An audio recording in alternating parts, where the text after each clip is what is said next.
आज हम एक ऐसी कहानी सुनाएंगे जो आपके दिल को छू जाएगी। ये कहानी हमें एक गहरे रिश्ते की मिसाल पेश करती है, जिसमें सच्ची मोहब्बत, वफादारी और सम्मान की बुनियाद पर एक अनूठी दास्तान बुनी गई है। कहानी एक खूबसूरत और अद्वितीय घोड़े के साथ एक गरीब लड़की की है, जिनका रिश्ता न केवल एक साधारण जुड़ाव है, बल्कि सच्चाई और ईमानदारी से भरा हुआ है। इंशाअल्लाह इस कहानी के माध्यम से हमें एक ऐसा संदेश मिलेगा जो हमारे जीवन को बेहतर समझने और सच्चे रिश्तों को निभाने में सहायक होगा। तो आइए इस दिलचस्प कहानी की शुरुआत करते हैं। हमारी आज की कहानी उस समय की है जब हमारा देश आजाद नहीं था और अलग अलग रियासतों में बंटा हुआ था। यह कहानी कश्मीर की हरी भरी वादियों में बसी एक रियासत की एक सुंदर लड़की और उसके घोड़े की है।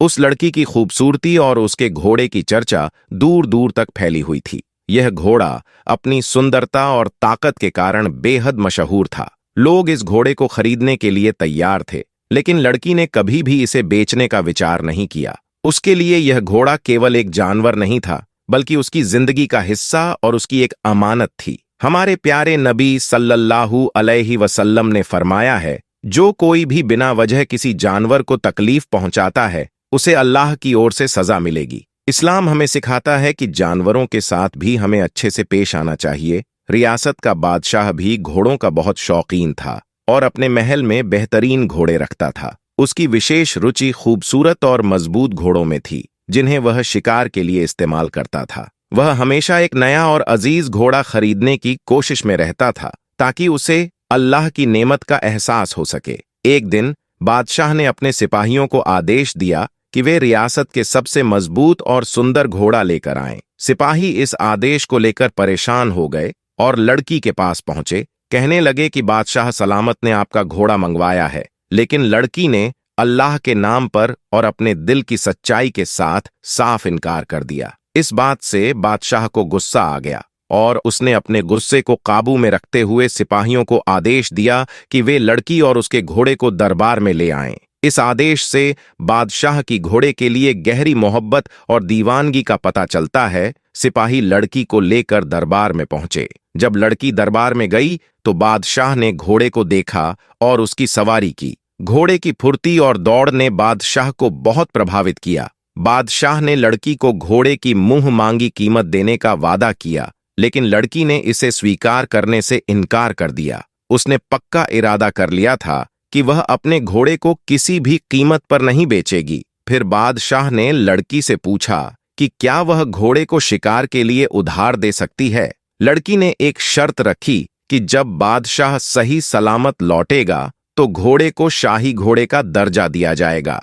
बादशाह ने इस शर्त को मान लिया और लड़की ने घोड़े को शिकार के लिए दे दिया। जब बादशाह घोड़े पर सवार होकर शिकार पर गया तो उसने देखा कि घोड़ा उसे एक ऐसी जगह पर ले गया जहां बहुत सारे फल और नदियां थीं। यह स्थान शिकार के लिए भी बहुत अच्छा था। बादशाह को वहां बहुत सुकून मिला और उसे एहसास हुआ कि उसने पहले कभी इतनी खूबसूरत जगह नहीं देखी थी। वापस लौटने के बाद बादशाह ने लड़की को घोड़ा लौटा दिया और उसे शाही घोड़े का दर्जा भी प्रदान किया। हालांकि उसके मन में यह सवाल बना रहा कि लड़की का घोड़े के प्रति इतना गहरा लगाव क्यों है। लोगों ने इस मामले में झूठी और बेबुनियाद अफवाहें फैलानी शुरू कर दीं, यह कहते हुए कि लड़की और घोड़े के बीच कोई नाजायज संबंध है। बादशाह ने जासूसों को भेजा और देखा कि लड़की सुबह सुबह घोड़े के साथ जंगल जाती है और कुछ फल या शिकार लेकर आती है। जब बादशाह ने लड़की से पूछा कि वह जंगल क्यों जाती है, तो लड़की ने पूरी ईमानदारी से सच्चाई बताई। उसने कहा, मैं जंगल में पैदा हुई थी और मेरे माता पिता की मृत्यु के बाद मैंने जंगल के जानवरों की देखभाल की। एक बुजुर्ग ने मुझे यह घोड़ा दिया और कहा कि यह घोड़ा मेरी रक्षा करेगा। यह घोड़ा मुझे जंगल के उन हिस्सों में ले जाता है जहां मैंने पहले कभी नहीं देखा था। वहां से मैं फल या शिकार लेकर आती हूं और इसी से अपने जीवन का गुजारा करती हूं। लड़की ने बताया कि घोड़ा उसके लिए केवल एक साधन नहीं था, बल्कि उसकी सुरक्षा भी करता था। इस कहानी से यह भी साफ होता है कि जब हम किसी से सच्चा प्यार करते हैं तो हमें उसकी अच्छाइयों और बुराइयों को अपनाना होता है। लड़की और घोड़े के रिश्ते में वफादारी और मोहब्बत की मिसाल हमें यह सिखाती है कि रिश्तों में संदेह और गलत फहमियों की कोई जगह नहीं होनी चाहिए। चलिए दोस्तों, आपको एक और वाक्य के बारे में बताता हूं। इस वाक्य को सुनकर आप हैरान हो जाएंगे और सोच में पड़ जाएंगे कि आखिर यह कैसे हो सकता है। यह वाक्य आदिफ नाम के एक शख्स के साथ पेश आया जिनके पास एक मेडिकल स्टोर था। आदिफ ने अपनी जिंदगी का एक ऐसा वाकया सुनाया जिसे सुनकर आप भी हैरान रह जाएंगे। आदिफ बचपन से ही नेक और दीनदार इंसान था।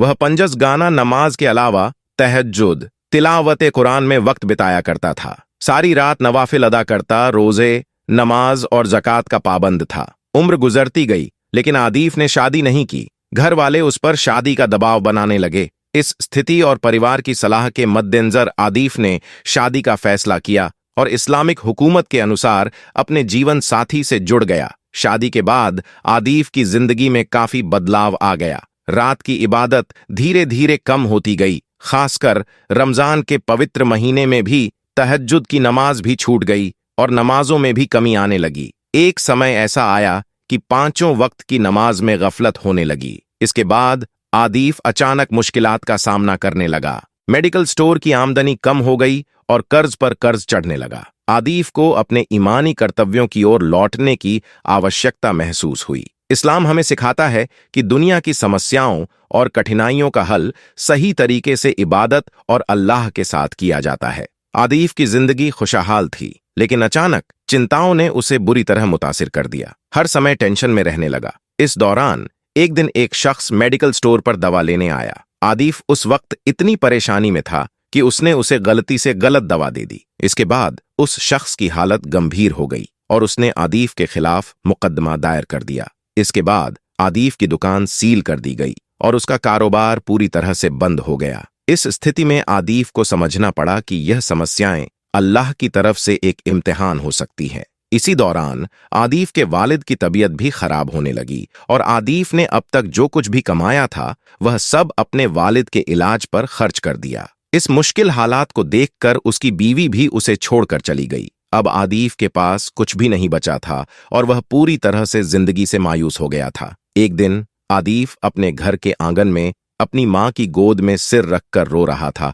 और सोच रहा था कि उसके साथ ऐसा क्यों हो रहा है। तभी उसकी नजर अलमारी पर पड़ी जहां कुरान मजीद रखा हुआ था। उसे अचानक एक झटका लगा और उसे एहसास हुआ कि उसने कौन सी गलती की है। वह तुरंत उठा, वजू किया, नमाज अदा की और सजदे में गिर पड़ा। वह अल्लाह से माफी मांगते हुए रो रहा था, या अल्लाह, मुझसे बहुत बड़ी गलती हो गई है। मैंने सारी उम्र तेरी मोहब्बत और इबादत में गुजारी लेकिन दुनियादारी में इतना खो गया कि तुझे ही भूल गया। इसके बाद आदिफ ने फिर से पंजगाना नमाज शुरू की और तहज्जुद और तिलावत कुरान का भी पालन करने लगा। हर रात वह अपनी गलती पर तौबा करता और अल्लाह से माफी मांगता। प्यारे दोस्तों, अभी सिर्फ 9 दिन ही बीते थे कि अचानक आदिफ के घर में वह शख्स आ पहुंचा जिसे आदिफ ने गलती से गलत दवा दी थी। उस शख्स ने कहा, तुमने मुझे जो दवा दी थी उससे मेरी तबीयत तो जरूर बिगड़ी लेकिन अल्लाह की मर्जी से मेरी बीमारी करिश्माई तौर पर उसी दवा से ठीक हो गई। मैं अब तुम पर किया हुआ केस वापस ले रहा हूं। यह घटना आदिफ के लिए एक अल्लाह की रहमत और ईमानी ताकत का सबूत थी। उसके बाद अल्लाह की रहमत से आदिफ को उसकी दुकान वापस मिल गई, यानी उसने अपना मेडिकल स्टोर फिर से हासिल कर लिया। उसकी आमदनी पहले से भी ज्यादा बढ़ गई। आदिफ ने अपने वालिद का इलाज भी करवाया और उनकी सेहत में सुधार आया। इसके अलावा उसकी बीवी भी लौट आई और परिवार की खुशियां फिर से बहाल हो गईं। जो कुछ भी होता है वह अल्लाह की मर्जी से होता है। अगर कुछ नहीं हो रहा है तो यह अल्लाह की इच्छा के अनुसार है और अगर कुछ बुरा हो रहा है तो यह हमारे गुनाहों और खामियों की वजह से हो सकता है। अगर आपको यह वीडियो पसंद आई हो तो कृपया इसे लाइक करें और हमारे चैनल को सब्सक्राइब करके बेल आइकॉन दबाएं ताकि हमारी नई वीडियो की नोटिफिकेशन आपको मिलती रहे। इंशाअल्लाह जल्द ही एक नई वीडियो के साथ मिलेंगे। तब तक के लिए अल्लाह हाफिज।